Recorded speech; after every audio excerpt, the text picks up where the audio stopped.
I think in the next 6 months, people are still going to be testing a lot of it and trying to figure out where they can fold this technology into their workflows, which is really impressive because even 6 months ago, people were just at the looking phase. So now they're at the testing phase, which is really nice. I mean, the courts have demanded that you utilize technology at anything over 50,000 documents, and the volumes what we're seeing with a lot of our clients, and it's just, there's no way you could put people as the solution to this. Like, there's a people process here, but the technology first. Use the technology as part of your strategy to cull your data down, to get to a size that you can actually understand it and find the most important things. The risk management angle is really interesting, and we're seeing it more with the in-house teams. They're looking to find information from the data before they even go to external counsel, because that's when your bills get really high.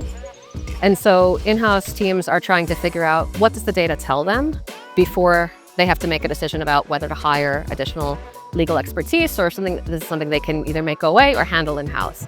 And so the technology angle there is the analytics that the technology will provide, understanding what data you have, what key terms keep coming up, what the key players are, and gives you a narrowed focus to get to a decision of where you need to go from there. I definitely think in the next 5 years, everything that we've been testing and trying to implement, GenAI is going to actually be fully out there.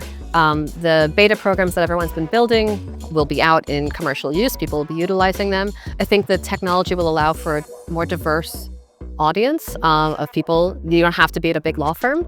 And this technology can almost drive a wedge between some of the firms, those who are and who aren't using it. And so I would encourage the firms who aren't using it to really think about their strategies. Most of the other conferences I go to, you get a lot of the same type of profiles, a lot of people in an innovation team or a lot of fee earners, but not a lot of mixing. And at this conference already, I've met people from governments, from in-house, private practice, technology sphere, consultancies. I've met a lot of different voices, and that's been really wonderful. I have to say I met a lot of women today, which is great, as I'm the director of Women in eDiscovery London. We want to see more women here, but we wanted to see a lot of different types of voices in this space and not just keep it at a technical level or at just a purely legal advice level. It is when you bring different people together that you're going to get a great result. And so I loved seeing that.